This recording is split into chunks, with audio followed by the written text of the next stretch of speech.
오늘 하나님께서 주신 말씀입니다. 구약성경 예레미야서 15장 1절에서부터 9절까지 말씀입니다. 구약성경 예레미야서 15장 1절에서부터 9절까지 말씀, 제가 한 절, 여러분이 한 절, 마지막 9절은 합독하도록 하겠습니다. 제가 먼저 읽겠습니다. 여호와께서 내게 이르시되 모세와 사무엘이 내 앞에 섰다 할지라도 내 마음은 이 백성을 향할 수 없나니 그들을 내 앞에서 쫓아내보내라. 그들이 만일 내게 말하기를 우리가 어디로 나아가리요 하거든 너는 그들에게 이르기를 여호와께서 이와 같이 말씀하시니라.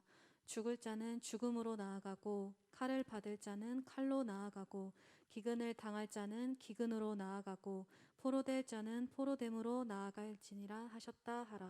여호와의 말씀이니라. 내가 그들을 네 가지로 벌하리니 곧 죽이는 칼과 찢는 개와 삼켜 멸하는 공중의 새와 땅의 짐승으로 할 것이며, 유다 왕 히스기야의 아들 므낫세가 예루살렘에 행한 것으로 말미암아 내가 그들을 세계 여러 민족 가운데에 흩으리라. 예루살렘아 너를 불쌍히 여길 자 누구며 너를 위해 울 자 누구며 돌이켜 내 평안을 물을 자 누구냐. 여호와께서 이르시되 내가 나를 버렸고 내게서 물러갔으므로 내게로 내 손을 펴서 너를 멸하였노니 이는 내가 뜻을 돌이키기에 지쳤음이리로다. 내가 그들을 그 땅의 여러 성문에서 키로 까불러 그 자식을 끊어서 내 백성을 멸하였나니 이는 그들이 자기들의 길에서 돌이키지 아니하였음이라. 그들의 가부가 내 앞에 바다 모래보다 더 많아졌느니라. 내가 대낮에 파멸시킬 자를 그들에게로 데려다가 그들과 청년들의 어미를 쳐서 놀람과 두려움을 그들에게 갑자기 닥치게 하였으며 일곱을 낳은 여인에게는 쇠약하여 기절하게 하며 아직도 대낮에 그의 해가 떨어져서 그에게 수치와 근심을 당하게 하였느니라. 그 남은 자는 그들의 대적의 칼에 붙이리라. 여호와의 말씀이니라. 아멘. 오늘 하나님께서 주신 말씀인 예레미야서 15장 1절에서부터 9절까지 말씀을 가지고 듣지 않았습니다 라는 제목으로 하나님 말씀 잠시 나누도록 하겠습니다. 사람은 통증, 좀 아픈 것들이 좀 있기 나름입니다. 저도 시간이 지날수록 자주 아픈데요, 제가 제일 자주 아픈 것 중에 하나가 이 허리입니다. 그래서 허리 통증으로 최근에 병원을 갔다 왔습니다. 잦은 통증으로 진료를 받으면서 이게 좀 통증을 완화시킬 수 있는 운동 같은 게 없을까 싶은 생각이 들어서 제가 저를 진료 보는 의사 선생님께 운동을 물어봤습니다. 허리가 자주 아프니까 전반적으로 균형을 찾는 운동을 좀 고민하던 중에 수영이 좋지 않을까 싶어서 제가 수영이 어떨까요? 라고 제가 물어봤죠. 개인적으로 저는 한 10여 년 전에요, 습관성 어깨 탈골로 이제 수술을 받았습니다. 22살 때 습관성 탈골이 일어났고 한 10년 정도 그렇게 있다가 수술을 받고 이제 10여 년 정도 이제 시간이 지났습니다. 그래서 사실 수영하고는 친하지는 않습니다. 사실 여러분한테 고백하지만 저는 물은요, 마시는 거 사우나 빼고는 다 싫어합니다. 특별히 바닥에 닿지 않는 물에 들어간다는 건 이건 상상할 수도 없는 일입니다. 그래서 저는 바다를 모래만 밟아요. 바다는 물에 들어가는 게 아니라 모래를 밟으러 들어간다고 생각을 하고 있습니다. 그런데 제가 이사한 집 앞에 수영장이 있더라고요. 왜 그런 거 있잖아요, 앞에 수영장이 있으니까 수영을 좀 한번 해볼까 싶은 생각. 그리고 저희 아내가 추천도 하고 의사한테 확인을 받고 수영을 해야 되겠다 싶은 생각을 가지고 물었습니다. 선생님, 제가 수영을 하면 어떨까요? 그 선생님이요, 저를 한 3초 정도 이렇게 뚜렷이 보시더니 딱 한마디를 하시더라고요. 목사님이 하실 수 있는 수영은 아쿠아로빅밖에 없습니다. 여러분, 아쿠아로빅 아세요? 이렇게 허리 정도 되는 물을 하고요, 이렇게 박수 치면서 왔다 갔다 하는 모습. 네, 그 모습, 그것밖에 제가 할 수 있는 수영은 없다고 이야기를 하시더라고요. 그래서 내가 그 얘기를 들었는데요, 당황함과 동시에 살짝 서운함이 느껴졌습니다. 서운함을 눈치채셨는지, 목사님 다른 운동 있잖아요, 목사님 자전거도 좋아하시고 달리기도 좋아하시니까 그거 하세요 라고 약간 어색하게 웃으면서 분위기를 마무리했습니다. 병원을 나오면서요, 제가 생각이 들더라고요. 왜 거기서 서운한 감정이 들었을까? 선생님이 분명히 맞는 얘기를 했어요. 힘겹게 수술까지 맞았는데 수영하다가 어깨 또 빠져서 힘들지 말고 달리기나 자전거 하라는 아주 좋은 이야기를 하셨는데 저는 그거에 감사한 게 아니라 서운함이 느껴지더라고요. 왜 서운했을까라고 하니까 결국 박탈감. 나는 수영이란 거를 못하는구나라는 박탈감이 느껴졌기 때문입니다. 자, 그럼 거기서 박탈감이구나라는 것이 아니라 그럼 왜 박탈감이 느껴졌을까라고 재차 생각하자 이것의 끝은 결국 마음의 신호였음을 알게 됐습니다. 여러분이 저를 어떻게 볼지 모르겠지만 저는 비교적 모든 것들에 선명하려고 하는 편입니다. 원래 그렇지 않았어요. 묻어냈고요. 좋은 게 좋은 스타일이었습니다. 그런데 제가 신학을 하고 또 이제 분석 심리를 공부를 하면서 굉장히 선명해졌습니다. 그러니까 잘못된 건 고치려고 해요. 의문이 드는 건 물어봅니다. 그리고 해결책을 도출하려고 하는 편이죠. 그렇게 생각을 하면서 행동을 하다 보니까 선명함이 지나칠 때가 있어요. 선명함이 지나치니까 의로워지려고 하더라고요. 의로움이 강해지니까요. 어떻게 되냐면 나는 남들과 달라. It's different.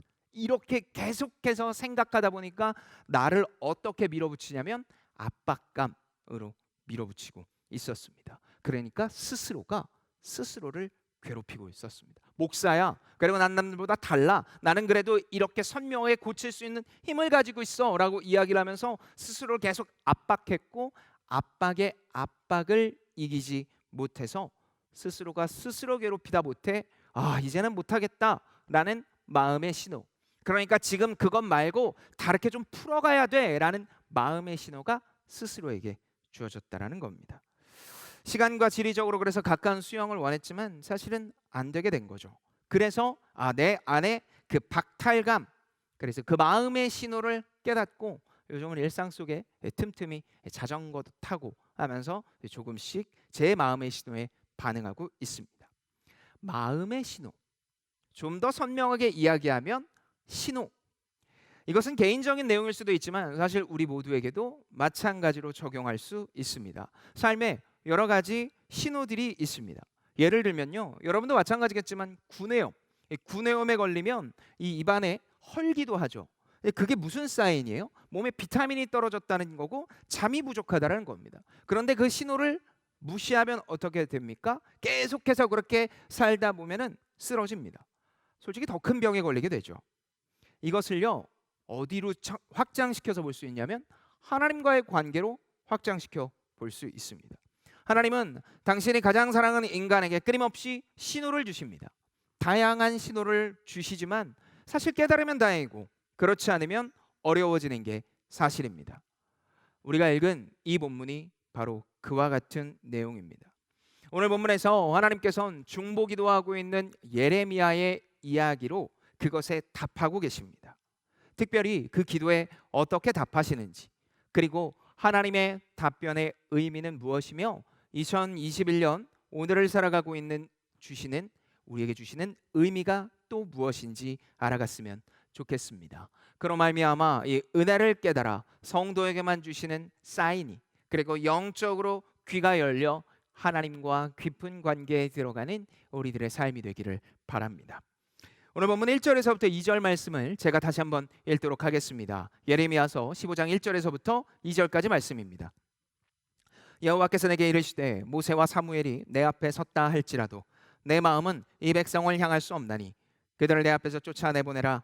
그들이 만일 내게 말하기를 우리가 어디로 나아가리요 하거든 너는 그들에게 이르기를 여호와께서 이와 같이 말씀하시니라. 죽을 자는 죽음으로 나아가고 칼을 받을 자는 칼로 나아가고 기근을 당할 자는 기근으로 나아가고 포로될 자는 포로됨으로 나아갈지니라 하셨다 하라. 외세에 강한 압박과 내부의 부패함으로 찌든 남유다의 모습이 계속해서 그려지고 있습니다. 오늘 본문은요 여호야김이라는 왕이 다스리던 시대입니다. 요시야 왕의 두 번째 아들인데요, 아버지는 굉장히 정의로운 왕이었어요. 그리고 하나님 앞에서 꽤 괜찮은 왕으로 평가받았죠. 근데 아들은, 심지어 이 둘째 아들은 달라도 너무 달랐습니다. 이 남유다의 남서쪽에 있는 애굽이 흥왕하자 애굽의 신을 모셨어요. 그리고 폭정을 저질렀습니다. 예레미야가 전한 하나님의 말씀을요 두루마기로 가져온 걸 다 태워버릴 정도였어요. 그리고 심지어 무척 사치스러워서 백성들의 세금을 짜내서 자신들이 먹고 마시며 그리고 쓰는데 모두 사용했습니다. 그런 왕이 다스리고 있었으니 신하들은 당연히 부패했고 나라는 점점 하나님과 멀어져만 갔습니다. 그렇게 지내던 중 애굽이 바벨론에 의해서 멸망을 당합니다.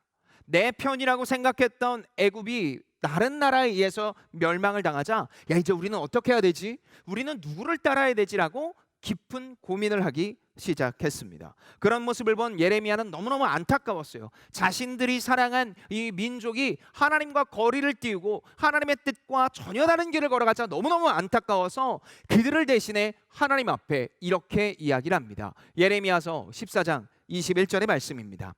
주의 이름을 위하여 우리를 미워하지 마옵소서. 주의 영광의 보좌를 욕되게 마옵소서. 주께서 우리와 세우신 언약을 기억하시고 패하지 마옵소서. 하나님께 간청합니다. 하나님, 그러니까 이 백성 제발 놓지 마소서라고 간청을 합니다. 그 간청함의 답이 오늘 이 본문입니다. 하나님은 그런 예레미야를 통해 뭐라고 이야기를 하십니까? 모세나 엘리야가 간청해도 안 된다.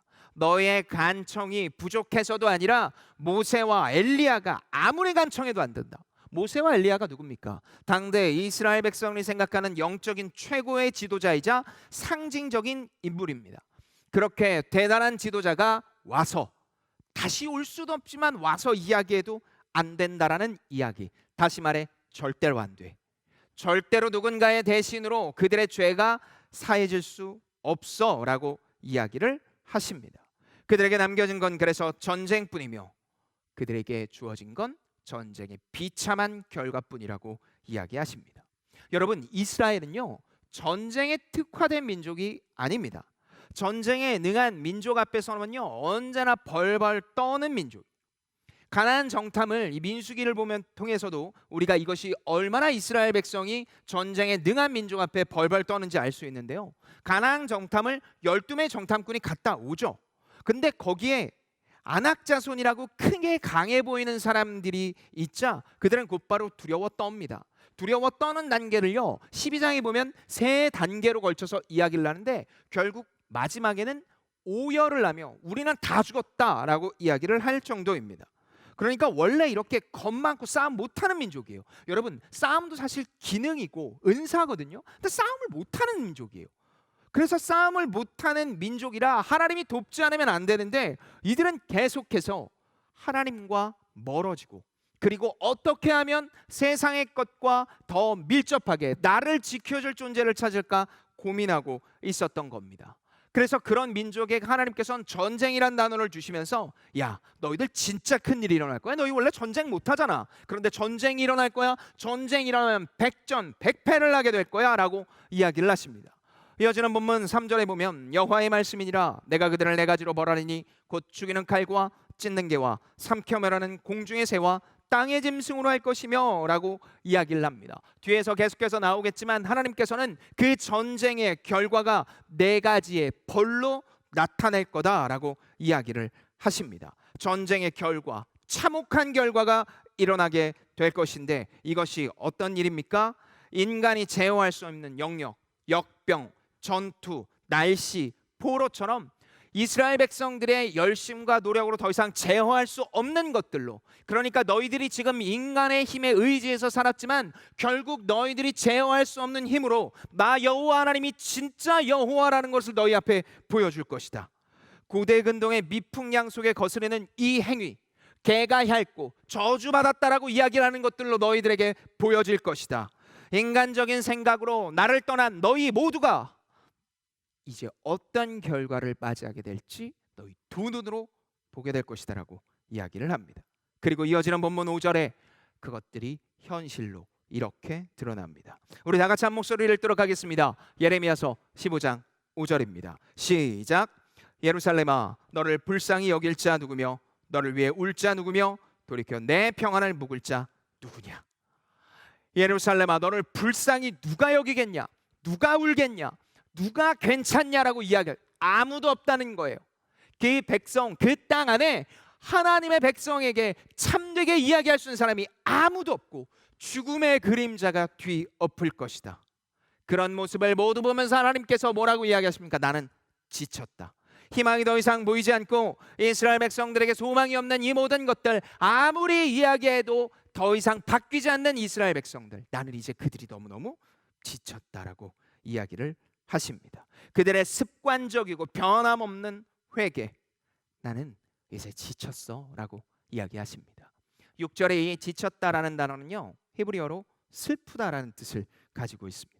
그러니까 그들의 모습을 보면서 화가 나고 너무너무 힘든, 그런데 그 모든 감정이 슬프다라는 단어로 표현이 되어지고 있는 겁니다. 하나님께서요, 이스라엘 백성들이 하나님과 거리를 띄우고 그들 마음대로 살아가고 있는 모습을 보면서 너무너무 슬퍼하셨습니다. 그리고 읽지는 않겠지만 8절에서부터 9절까지 말씀을 통해 놀람, 두려움, 기절 등의 표현을 하시며 하나님의 슬픔이 현실로 드러나는 모습을 보이고 있습니다. 여기까지 보면 조금의 희망도 보이지 않습니다. 하나님께서는 무거운 심판만 남겨두신 것 같아요. 그리고 이들이 지금 예배를 분명히 드리고 있고 제사를 드리며 회개의 고백을 하고 있음에도 불구하고 하나님께서는 지금 이들에게는 그것 모든 얘기를 듣지 않으시고 어떻게 하십니까? 지금 벌만 내리겠다고 이야기를 하는 쌍방향으로 소통이 전혀 이루어지는 것 같지 않은 모습을 보이고 있다는 겁니다. 심지어 하나님께서는 이제 슬퍼서요, 모든 것들을 포기하고 불바다만 남겨둔 것 같은 모습을 보이시고 있습니다. 정말 그럴까요? 하나님께서는 이 본문 안에 당신의 뜻과 사랑은 이제 다 배제하고 공의만 드러내시며 사랑은 이제 드러내시고 있는 걸까요? 아닙니다. 하나님은 공의와 사랑을 언제나 동시에 말씀하시고 있습니다. 하나님은 처절한 심판 안에 희미하지만 분명한 신호를 남겨두셨습니다. 그것이 바로 오늘 본문 4절의 말씀입니다. 유다 왕 히스기야의 아들 므낫세가 예루살렘에 행한 것으로 말미암아 내가 그들을 세계 여러 민족 가운데 흩으리라. 최악의 왕이라고 꼽히는 왕이 므낫세입니다. 그 므낫세를 언급하시고 있습니다. 조금 의아하지 않습니까? 여러분, 다른 안 좋은 왕들도 굉장히 많아요. 므낫세가 조금 더 안 좋기는 한데요, 므낫세 정도로 안 좋은 왕도 굉장히 많아요. 그런데 다른 수많은 왕이 아니라 므낫세를 콕 집어서 하나님께서 이야기하시고 있어요. 왜냐하면 므낫세는 하나님 앞에 되돌린 경험이 있기 때문입니다. 역대하 33장 2절에서부터 9절까지 말씀을 보면요, 므낫세의 악행이 먼저 나옵니다. 이방 신상을 만들어요. 그리고 만드는 것도 모자라 어딜로 데리고 들어오냐면 성전 안으로 데리고 들어옵니다. 우리로 따지면 이 예배당에 큰 황금 송아지를 이 앞에 딱 갖다 놓고 이게 우리를 구원했다고 여기면서 그들 앞에 절을 하라고 이야기한 게 므낫세예요. 이것도 부족해요. 자신의 아들을요, 제사의 제물로 사용합니다. 제사의 제물로 사용을 한다는 건요, 그냥 데리고 와서 죽이는 게 아니에요. 제물로 사용하기 위해서는요, 이 피부를 다 깎아내야 됐고 안에 있는 피를 싹 다 빼야 돼요. 그게 자신의 아들이었다고요. 그러면서 이 나라를 도와달라고, 이 나라와 함께 해달라고 이방신에게 이야기를 한 죄인 오브 죄인, 가장 최악의 죄인이었습니다. 그런데 자신이 다스리던 이 나라가 외세의 침입에 곧 무너질 것 같자 어떻게 합니까? 역대하 33장 12절에서부터 13절 말씀입니다.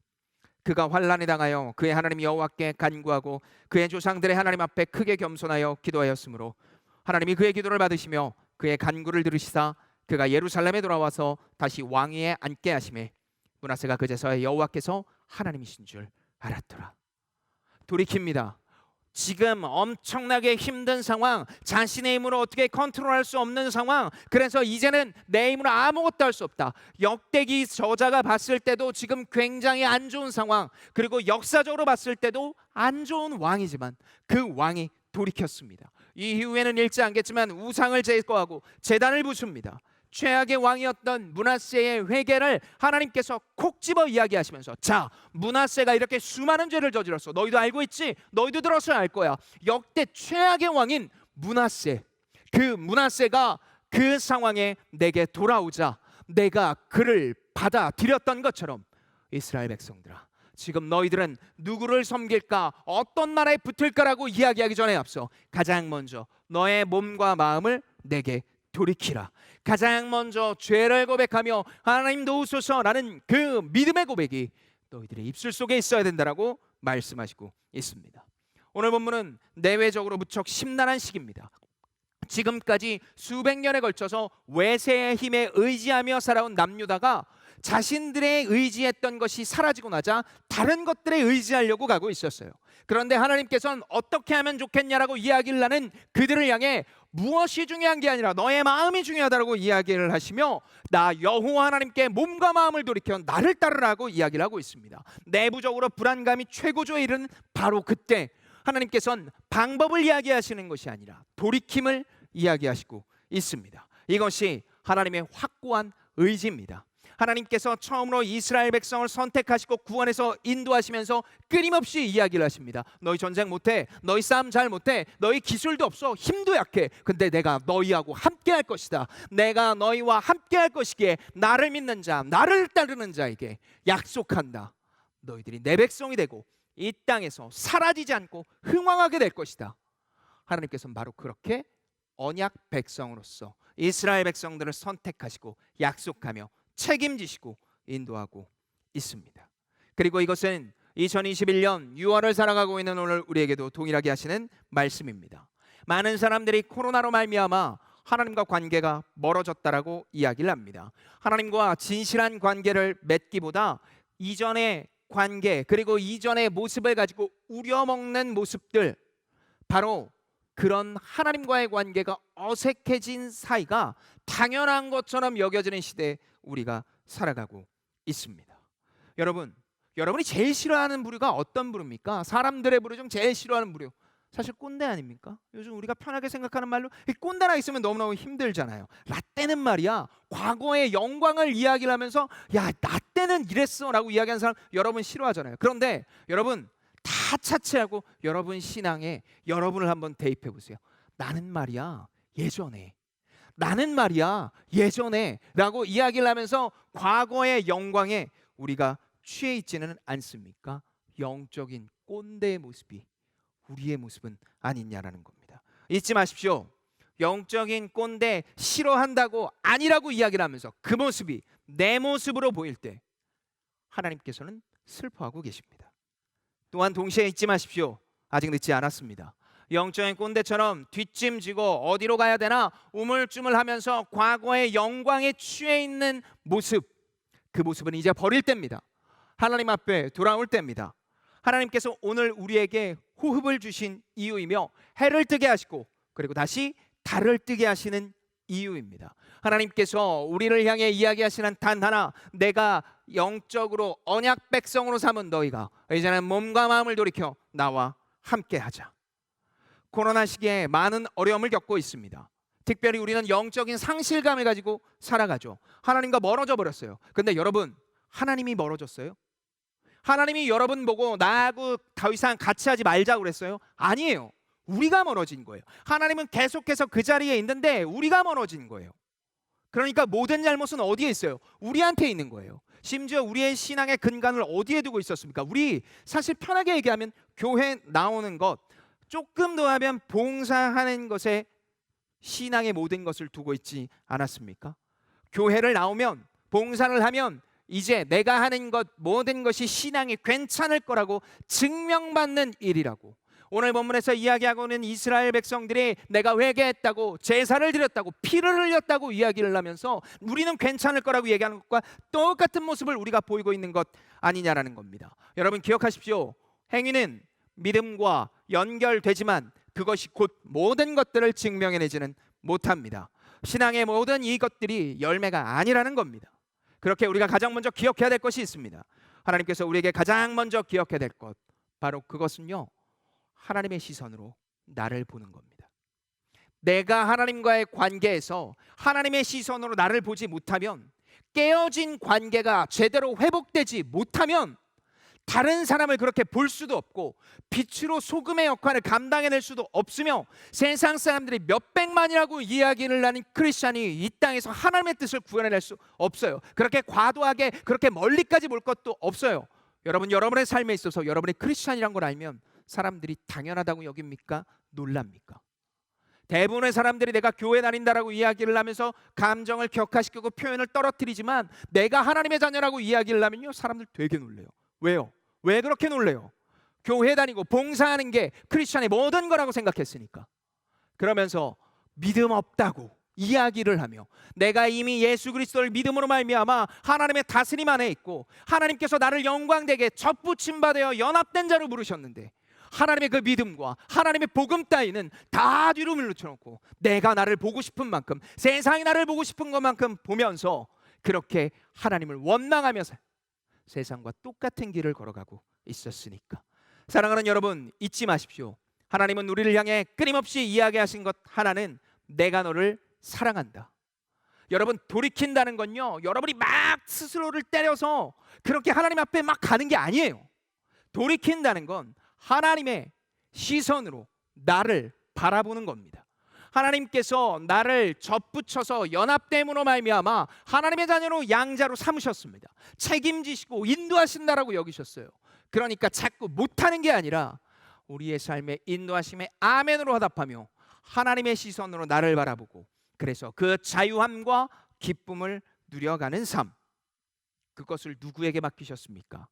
교회에 맡기셨으며 성도가 그 복음을 알리는 것. 내가 너무 좋으니까 그것을 알리고, 내가 너무 좋으니까 알린 사람이 또 알려서 영적으로 복음으로 하나 되게 하는 것, 그것이 교회의 갈 길이며 우리가 가야 할 방향이라고 이야기하시고 있습니다.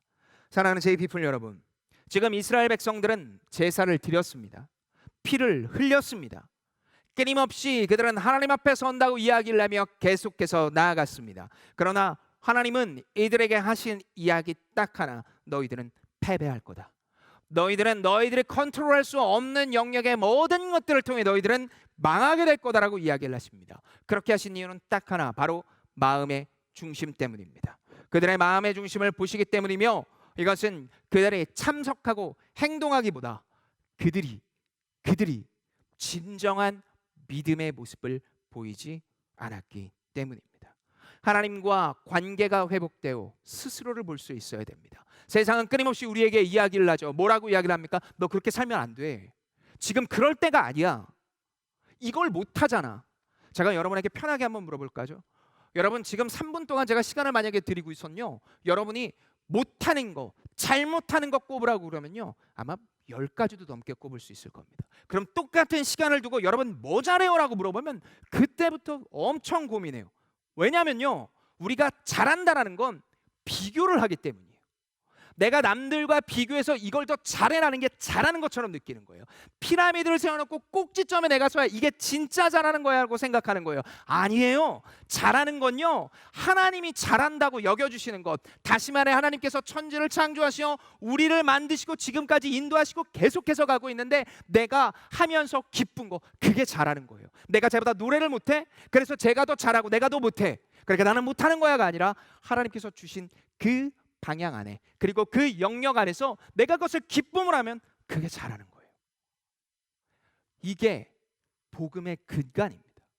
이 모든 것들을 허용하시고 이 모든 것들을 인도하신 하나님께서 우리에게 이야기하시는 게 이거예요. 세상이 너를 계속해서 핍박하지. 더 잘해야 된다고. 돈은 더 많아야 돼. 이뻐야 돼. 잘생겨야 돼. 이런 사람하고 해야 되지 않겠어? 이걸 잘해야 되라고 끊임없이 우리에게 푸시를 하고 있어요. 그럼 우리는 그걸 그대로 받아들이죠. 그런데 하나님이 이야기하세요. 그게 잘하는 게 아니야. 그게 아니야.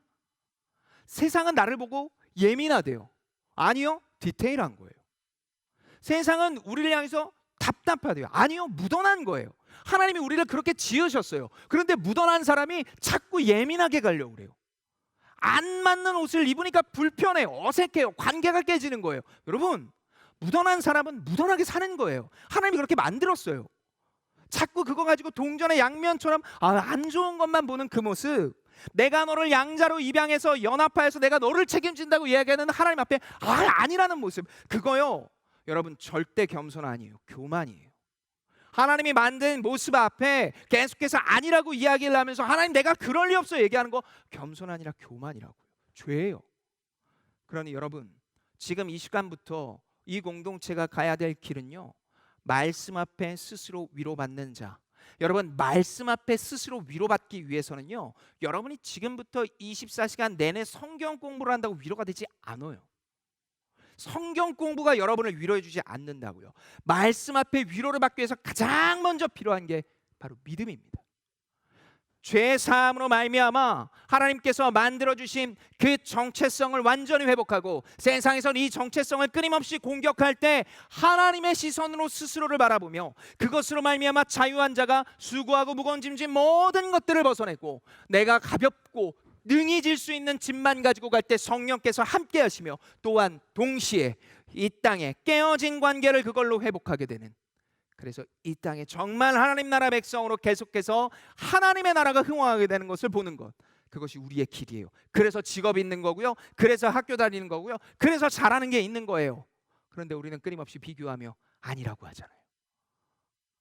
사랑하는 여러분, 하나님은 오늘 우리에게 끊임없이 이야기하시는 것이 바로 이겁니다.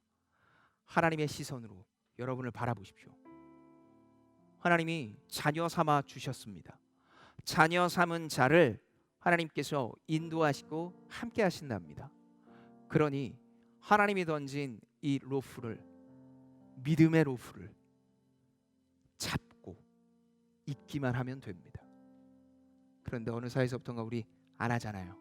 뭔가 열심히 해야 될 것 같잖아요. 피를 흘려야 될 것 같잖아요. 아니에요. 하나님 원하시는 건 그런 게 아니에요. 많은 사람들이 섬기면서 지치죠.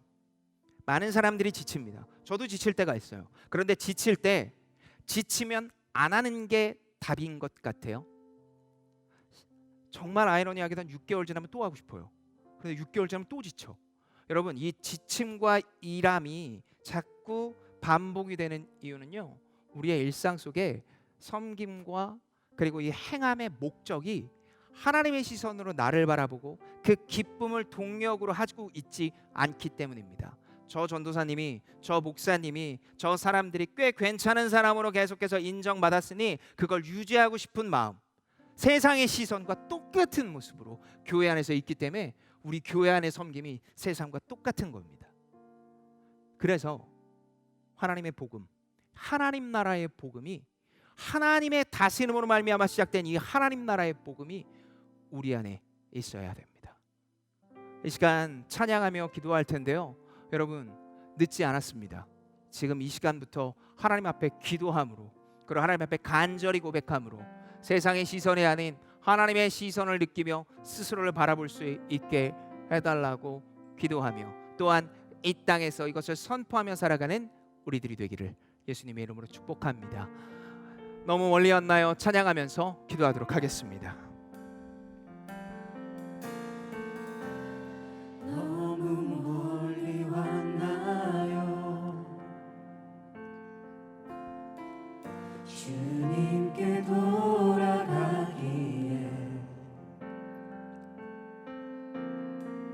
사랑의 주님 그 품을 떠나 내 영혼 잃어버린 지금 너무 늦은 건가요? 내 영혼 회복하기에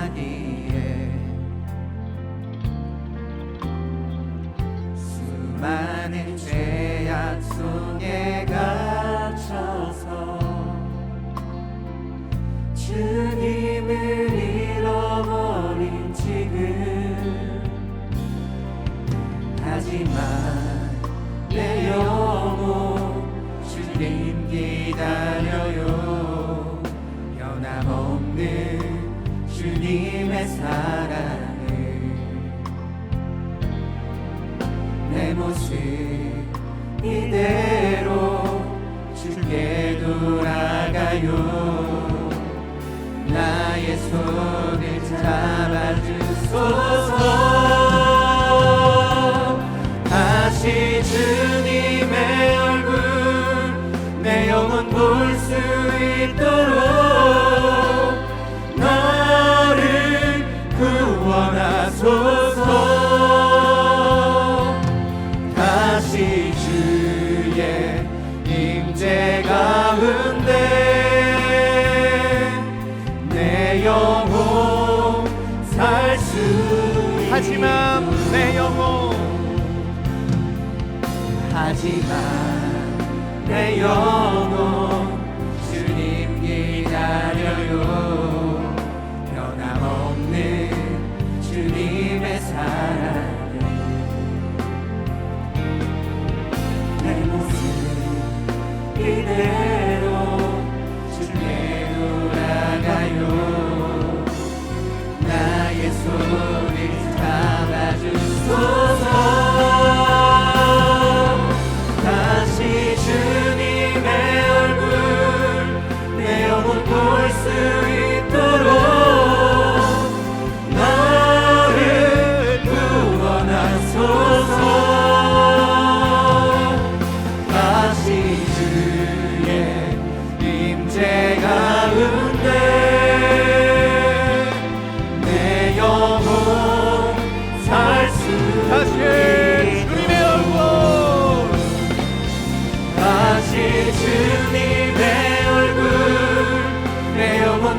다시 한번 고백합니다.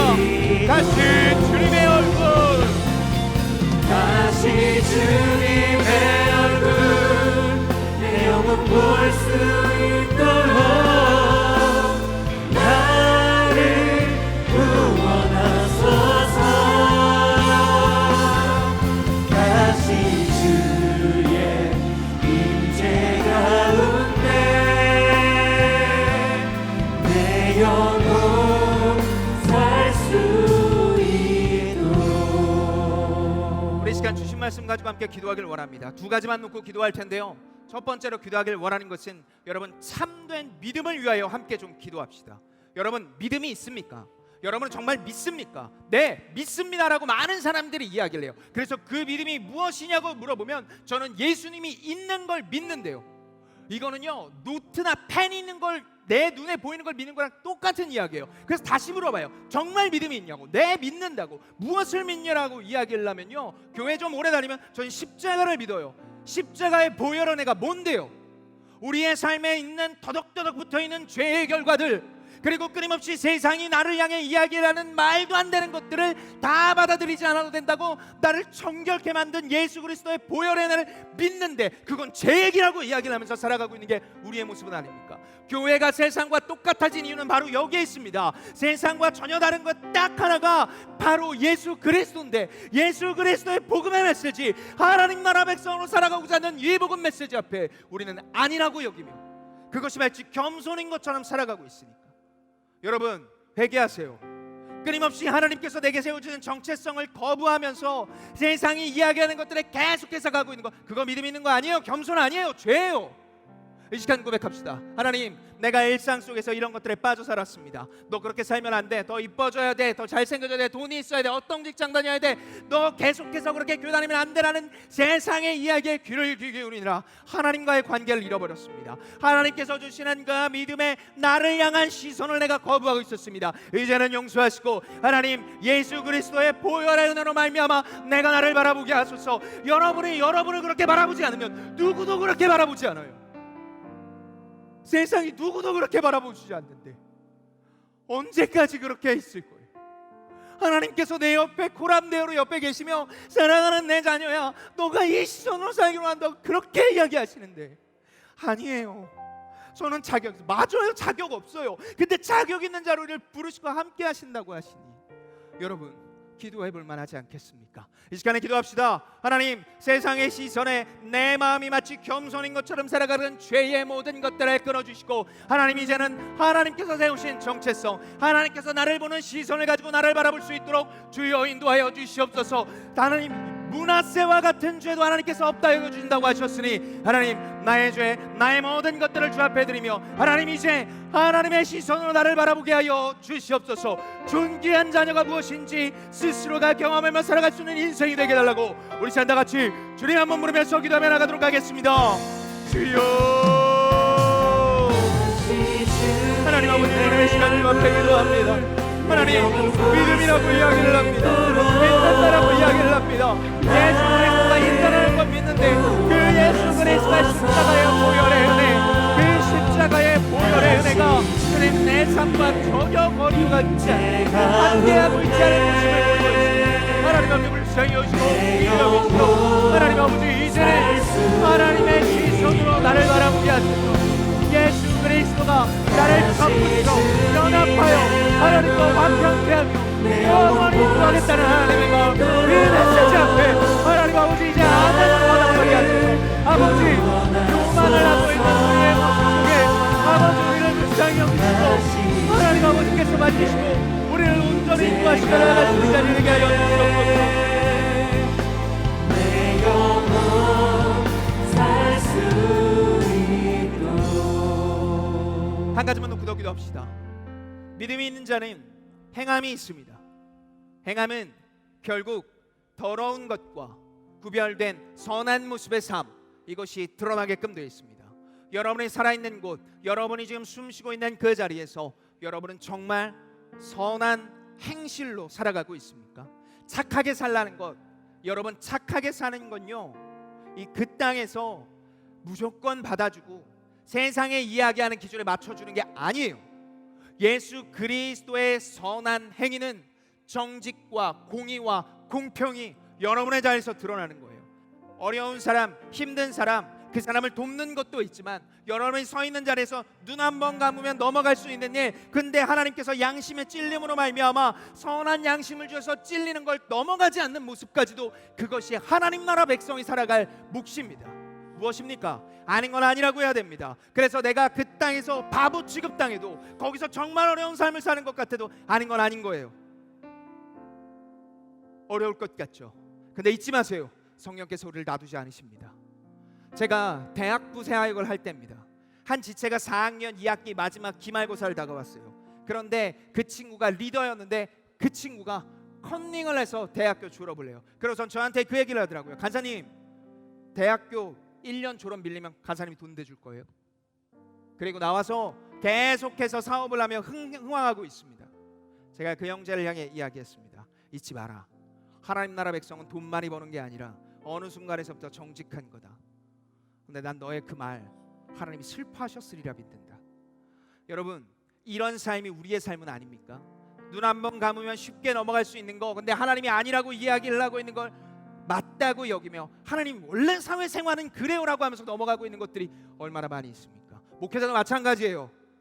마치 설교 준비하는 것, 그리고 기도회를 준비하는 게 내 신앙의 모든 것들인 것 마냥 살아갈 때가 얼마나 많이 있는지 몰라요. 저도 이 설교 준비하고 여러분과 함께 같이 기도합니다. 아버지, 내가 서 있는 곳에서 정직하게 하나님을 바라보게 하여 주시옵소서. 아닌 건 아닌 겁니다. 그리고 말씀을 읽고 기도하는 것 너희들은 하고 나는 목회자니까 안 하는 것이 아니라 나도 더 열심히 최선을 다해 그 앞에 서게 하여 주시옵소서. 주님, 내가 공평과 정의와 이 모든 것들을 드러내는 자로 살아있게 하여 주시옵소서. 내가 서 있는 곳에서 이런 자로 살아있을 수 있게 해달라고 우리 시간 다 같이 마지막으로 한 번 더 주님의 이름 부르면서 기도하며 나가도록 하겠습니다. 주여, 하나님 아버지, 주님의 시간 주 앞에 간절히 기도합니다. 하나님, 우리가 선한 자로 살게 하소서. 눈을 감고 나면 좋을 것 같은 내가 어느 정도 시간이 지나면 괜찮아질 것을 여기며 타협하지 않게 하소서. 우리의 인생 속에 타협이 없게 하소서. 하나님 아버지, 주님의 시간 주 앞에 기도합니다. 어느 정도 속에서나 우리는 눈을 감고 다니는 자요, 공평과 정의와 모든 것들이 일어날 수 있도록 주님께서 돌봐주시옵소서. 하나님 아버지, 주님만을 바라봅니다. 빛으로 성공으로 살아가게 하여 복음을 나누며 복음으로 살아갈 수 있는 우리들이 되게 하여 주시옵소서. 하나님의 대사입니다. 하나님이 없는 세상에 하나님의 대사로 살아가게 하소서. 하나님의 사람으로 살아가게 하여 주시옵소서.